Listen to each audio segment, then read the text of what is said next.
Bismillahirrahmanirrahim. Assalamualaikum warahmatullahi wabarakatuh. Selamat siang teman-teman. Salam sejahtera untuk kita. Salam Om Swastiastu, Namo Buddhaya, salam kebajikan. Mari kita panjatkan puji syukur kehadirat Allah yang Maha Esa, karena berkat rahmatnya kita bisa berkumpul pada pertemuan siang hari ini.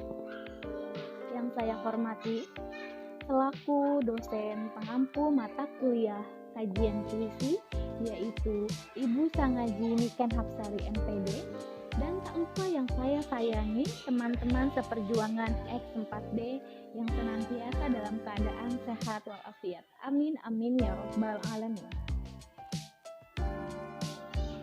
Baik teman-teman, kami dari kelompok 5 dan saya Diana Nur Ainisari, ada teman saya, yaitu yang kedua ada Rizky Pratama Raharjo, yang ketiga ada Novianti, yang keempat ada Ade Eka Saputra, dan yang kelima ada Friska Yanti Sihombi. Pada kesempatan kali ini kita akan membawakan materi yang berjudul tentang pendekatan-pendekatan yang digunakan dalam mengkaji puisi. Baik teman-teman, kami dari kelompok 5 yang terdiri dari saya sendiri, Diana Nurainisari, lalu ada Rizky Pratama Raharjo, ada Novianti, ada Ade Eka Saputra, dan Friska Yanti Sihombi, yang akan membawakan materi yang berjudul pendekatan-pendekatan yang digunakan dalam mengkaji puisi. Baik teman-teman, pada slide yang kedua ini kita ditunjukkan ada beberapa poin-poin atau sub yang akan kita bahas pada siang hari ini, yaitu ada 5 pendekatan yang akan kita bahas ya teman-teman. Yang pertama itu ada pendekatan stilistika, yang kedua ada pendekatan semiotik, yang ketiga ada pendekatan sosiologi, yang keempat ada pendekatan psikologi, dan yang kelima ada pendekatan kesejarahan. Baik teman-teman, sebelum kita masuk ke dalam pembahasan inti, mari sama-sama kita simak dan kita tonton yuk sedikit cuplikan video ini.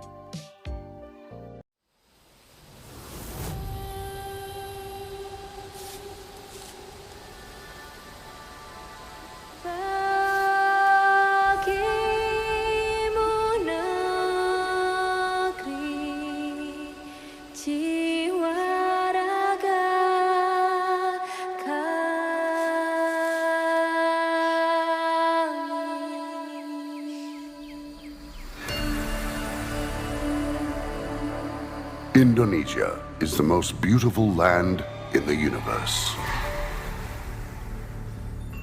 The land where we were born, the nation where we grew up. So many colors that live together in peace. With 1,000,000 timeless treasures, with an abundance of natural wealth.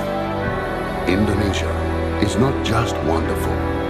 Indonesia is a wonderland. Kota baru gunungnya bermegah, bermegah, bermanapun di Samangkaram, bermanapun di Samangkaram. Bertemu lawanlah Adinda, Adinda iman bidadara, Samalayang iman bidadara, Samalayang. Sayang si patokaan matego tego gorokan sayang si patokaan matego tego gorokan sayang sajojo yumanam komi sabapare samuna muna keke samuna muna keke soleram anak yang manis, janganlah dicium, sayang kalau dicium merah pipinya. Kampuanan jauh di Batu, Kunwangsan sebaku liliang, takkan aja kawan-kawan lamu, sangke basuh.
teman-teman yang telah menyaksikan sedikit video yang telah kami sediakan tadi. Gimana guys, terhibur gak nih? Keren banget ya dari video tersebut. Oke, masuk ke dalam pembahasan inti. Sebelum saya menjelaskan tentang pendekatan stilistika, saya ingin membacakan puisi menurut para ahli. Salah satunya yaitu ialah puisi selalu berubah-ubah sesuai dengan evolusi selera dan perubahan konsep perubahan estetika di masyarakat. Ini menurut Rivatere pada tahun 1978. Selain itu teman-teman, pendekatan kajian puisi merupakan tindakan dari teori linguistik yang dikombinasikan dengan teori kesusastraan atau proses penciptaan puisi dan memahami maksud puisi. Lalu yang pertama itu ada pendekatan stilistika. Pendekatan stilistika merupakan pendekatan yang erat kaitannya dengan linguistik nih teman-teman. Karena di dalam pendekatan ini untuk membuktikan keindahan bahasa yang digunakan oleh penyairnya. Selain itu, pendekatan stilistika digunakan untuk meneliti gaya idiosinkrasi penyair dengan kesesuaian bahasa serta kepenyairannya. Bahasa yang baik dalam puisi adalah bahasa yang mampu menuangkan kekuatan unsur makna, keindahan bumi yang mampu menyentuh panca indera teman-teman. Nah, inilah arti dari pendekatan stilistika. Selanjutnya, pendekatan yang kedua itu akan disampaikan oleh teman-teman dari kelompok 5. Kepadanya silahkan. Assalamualaikum warahmatullahi wabarakatuh. Baik, saya akan melanjutkan presentasi kelompok saya. Saya akan membahas tentang pendekatan semiotik. Pendekatan semiotik itu sendiri dibagi menjadi 3. Yang pertama, semiotik komunikasi. Yang kedua, semiotik denotasi. Dan yang ketiga, semiotik konotasi. Baik, kita bahas satu persatu ya. Yang pertama, semiotik komunikasi. Semiotik komunikasi dalam kehidupan sehari-hari tanda hadir dalam bentuk yang beraneka ragam. Komunikasi terjadi dengan perantara dan tanda-tanda. Basis seluruh komunikasi adalah tanda-tanda. Idealnya, menurut para penulis, tempat yang diperuntukkan bagi semiotik komunikasi adalah seperti tempat sibernetika dan teori informasi, yaitu persimpangan berbagai ilmu. Ia memberikan banyak manfaat, pada gilirannya ia dapat berguna bagi berbagai macam ilmu. Proses komunikasi selalu syarat dengan lambang. Lambang-lambang itu ibarat kata sekumpulan oksigen yang mengisi paru-paru sosial dalam kehidupan sehari-hari manusia. Penulis berusaha mengejawantahkan secara detail kadar dan makna semiotika dengan cara yang sangat esensial dalam kaitannya dengan komunikasi. Itu semiotik komunikasi ya. Yang kedua, semiotik denotasi. Semiotik denotasi merupakan sistem makna pertama yang telah disepakati secara konvensional. Denotasi menjelaskan hubungan penanda dan petanda pada realitas, menghasilkan makna eksplisit, langsung, dan pasti. Konotasi merupakan sistem makna kedua yang tersembunyi. Itu semiotik denotasi ya. Untuk selanjutnya yang ketiga, semiotik konotasi. Semiotik konotasi merupakan istilah yang digunakan untuk menjelaskan salah satu dari 3 cara kerja penanda. Konotasi merupakan interaksi yang terjadi ketika tanda bertemu dengan perasaan atau emosi dari pengguna dan nilai-nilai dalam budaya. Baik, sekian penjelasan dari saya. Saya kembalikan ke moderator. Terima kasih. Assalamualaikum warahmatullahi wabarakatuh. Assalamualaikum warahmatullahi wabarakatuh. Selamat pagi teman-teman X3B dan Ibu dosen yang saya hormati. Terlebih dahulu saya akan memperkenalkan diri. Nama saya Novianti dengan NPM 202121500540. Ya, pertama-tama saya akan mengucapkan minal aizin wal faizin, mohon maaf lahir dan batin kepada teman-teman yang merayakannya. Ya, untuk mempersingkat waktu, saya akan mencoba atau menjabarkan pendekatan yang ketiga, yaitu pendekatan sosiologi. Nah, pendekatan di sini bertolak pada pandangan bahwa sastra merupakan pencerminan kehidupan masyarakat. Berkaitan dengan hubungan masyarakat, terkait dengan interaksi internal maupun interaksi eksternal masyarakat. Nah, di sini ada sosiologi sastra sebagai pendekatan menganalisis karya sastra. Sebelumnya saya akan menjelaskan dahulu sosiologi sastra itu dari mana asal usul kata tersebut, ya. Sosiologi sastra berasal dari kata sosiologi dan sastra. Ada dua kata, teman-teman.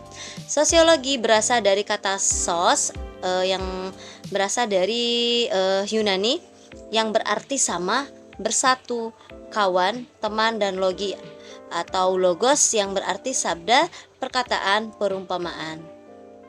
Sastra dari kata sas atau bahasa Sanskerta berarti mengarahkan, mengajarkan, memberi petunjuk dan instruksi.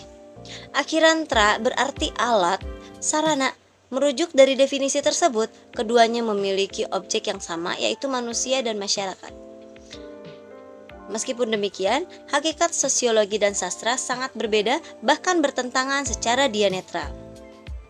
Nah, di sini ada sosiologi. Sosiologi adalah ilmu objektif kategoris yang berarti membatasi diri dari apa yang terjadi dewasa ini, das sein, bukan apa yang seharusnya terjadi atau das sollen. Sebaliknya, karya sastra bersifat evaluatif, subjektif, dan imajinatif. Menurut Ratna tahun 2003 nomor 2 ada sejumlah definisi mengenai sosiologi sastra yang perlu dipertimbangkan dalam rangka menemukan objektivitas hubungan antara karya sastra dengan masyarakat. Yaitu antara lain ada 5 pemahaman. Yang pertama, pemahaman terhadap karya sastra dengan pertimbangan aspek pemasyarakatannya. Yang kedua, baik, terima kasih teman-teman. Pada kesempatan kali ini saya mau menjelaskan materi yang berikutnya. Assalamualaikum warahmatullahi wabarakatuh. Perkenalkan, nama saya Ade Eka Saputra dari kelas 4 XP dari kelompok 5 mau membacakan materi yang berikutnya, yaitu pendekatan psikologi. Pendekatan ini bertolak pada ilmu yang mempelajari tentang jiwa. Menurut Sigmund Freud bahwa tingkah laku manusia dipengaruhi oleh alam sadar dan bawah sadar. Freud menjelaskan ada 3 sistem dalam hidup psikis, yaitu ID, ego, dan superego. Yang pertama, ID merupakan bahan dasar pembentukan psikis yang dikenal sebagai dorongan-dorongan. Yang kedua, ego adalah lapisan psikis yang terbentuk karena hubungan ID dengan luar. Ego bertugas mempertahankan diri dari dorongan ID dan beradaptasi dengan alam sekitar. Yang terakhir, superego merupakan sesuatu hal yang terbentuk dari perintah atau larangan yang datang dari luar dan diolah sedemikian rupa sehingga terpancar kembali dari dalam diri seseorang. Superego merupakan kontrol dorongan, dan egolah yang menyebabkan manusia merasa malu dan memuji sesuatu yang dianggap baik. Begitu, teman-teman. Baik, terima kasih. Sekian materi yang bisa saya sampaikan. Materi selanjutnya akan diteruskan oleh rekan saya. Terima kasih. Wassalamualaikum warahmatullahi wabarakatuh. Silakan moderator untuk melanjutkan materi yang berikutnya. Baik, di sini saya akan menjelaskan tentang macam-macam pendekatan dalam kajian puisi. Di sini juga saya akan menjelaskan juga tentang pendekatan kesejarahan. Pendekatan kesejarahan ini yaitu pendekatan yang mengarah pada nilai-nilai heroik atau kepahlawanan. Selain itu, menitik beratkan pada apa yang terjadi di masa lalu atau masa lampau. Dan pendekatan ini mengandung unsur perjuangan, pengorbanan, dan rasa bela terhadap apa yang diperjuangkan. Sekian.